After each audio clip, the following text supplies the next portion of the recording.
마은혁 사건 인용은 헌재 몰락의 길이다.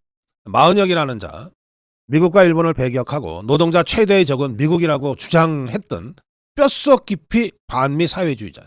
이 마은혁이를 임명하지 않은 것이 위헌이라고 하는 이 우원식이의 헌법소원 사건을 오늘 헌재가 판결을 내리겠다고 지금 하고 있는데, 오늘 헌재 결정을 앞두고 이 마은혁 논쟁이 지금 최고조에 달하고 있다. 강민구 전 부산지방법원장은 아무리 급해도 절차적 적법 절차는 모든 재판 절차에서 필수다. 국회의장이 권한쟁의 신청서를 헌재에 접수시키면서 국회 의결 절차를 누락한 것은 절차의 적법성을 지키지 못한 것이므로 당연히 각하사안이다. 이거는 재판할 필요도 없다. 절차가 잘못됐으므로. 이렇게 주장했습니다.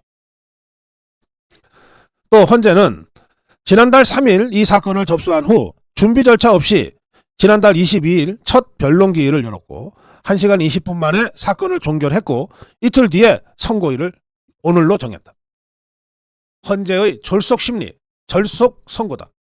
다른 사건과의 형평성 문제가 심각하게 우려된다는 말들이 법조계에서 나올 수밖에 없는 상황이다. 헌재는 최상목 측이 마은혁 후보자에 대한 여야 합의 내용 등을 확인해야 한다며 여야 전현직 원내대표를 증인으로 신청했지만 그것조차 받아들이지 않았다. 절속 선고가 우려된다며 변론 재개를 최상목 측에서 요청했지만 3시간여 만에 기각했다.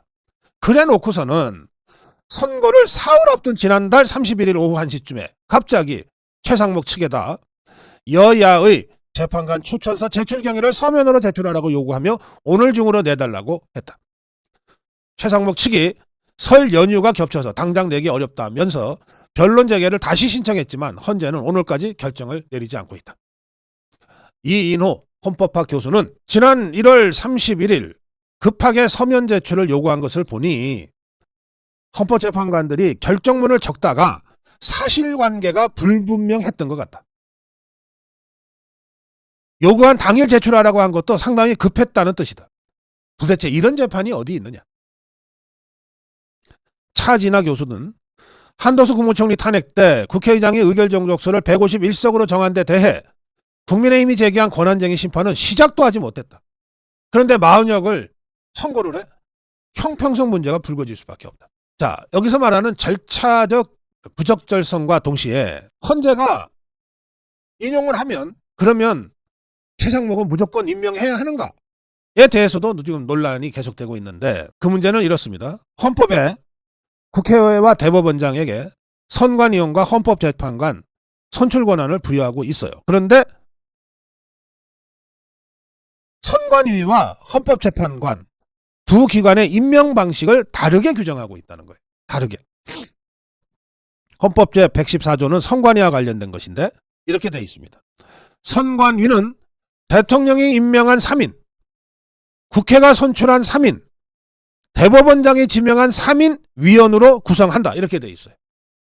그러니까 대통령이 임명한 3인만 임명하게 되어 있어요. 선관위원 중에.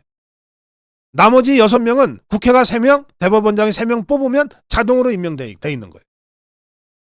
그런데 선관위는 그런데 헌재는 달라요. 헌재는 어떻게 되어 있냐? 헌법 111조인데 9인의 재판관으로 구성하며 재판관은 대통령이 임명한다. 이렇게 되어 있어요. 그리고 재판관 중에 3인은 국회에서 선출하는 자를, 3인은 대법원장이 지명하는 자를 임명한다. 그러니까 대통령이 임명한다는 규정이 먼저 나와 있는 거예요. 그러니까 선관위와는 달리 헌법재판소는 국회 대법원의 선출권을 인정하면서도 최종 임명권은 대통령이 행사하도록 명시를 해놓은 겁니다. 법조계에서는 같은 헌법기관인 선관위와 헌법재판소가 그냥 똑같이 9명이고 똑같이 대통령 3, 국회 3, 대법원장 3으로 돼 있으니까 똑같이 하면 됐을 텐데 이렇게 규정을 달리한 이유가 뭐냐? 헌법재판소의 재판관의 최종적 임명권은 대통령한테 있다고 명시한 것이다.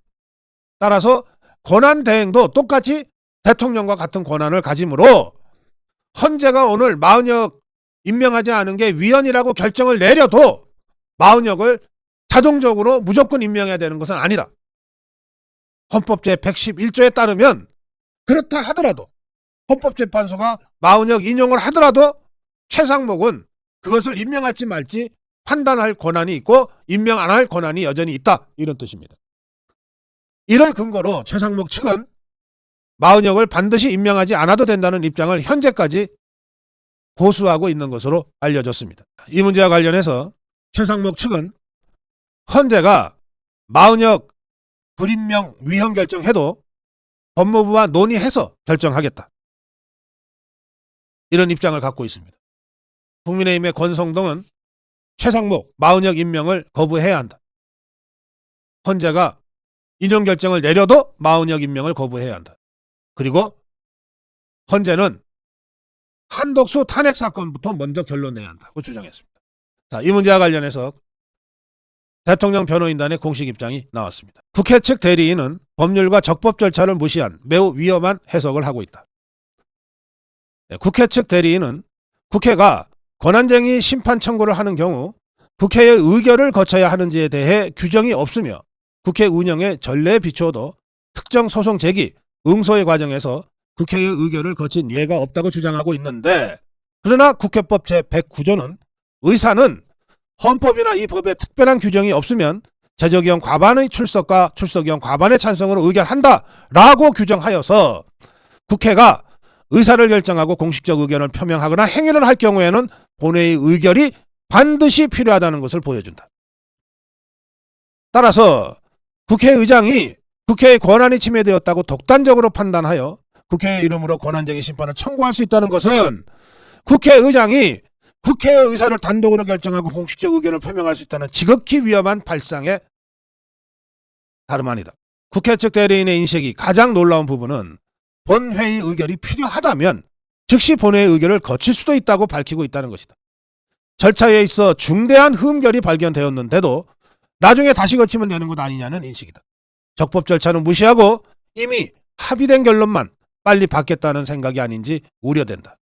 이러한 인식은 거대 야당이 장악한 국회에서 무엇이든 자신들의 마음대로 할 수 있으니 절차는 요식행위에 불과하다는 생각을 여실히 보여주고 있는 것이다. 헌법재판소는 절차를 준수하지 않고 적법 절차 원칙도 무시하는 국회의 청구를 즉시 각하하라. 한마디로 얘기하면 우원식이가 마은혁 사건을 갖고 헌소를 했을 때 국회 의결을 거치지 않았기 때문에 그 자체가 불법이라는 거예요. 그러니까 이거는 심리할 필요도 없이 각하하라는 겁니다. 오늘 헌재 결정이 각하로 나지 않으면 매우 심각한 국민적 저항에 부딪힐 것이고 헌재는 그야말로 자멸의 길로 들어서게 될 것입니다.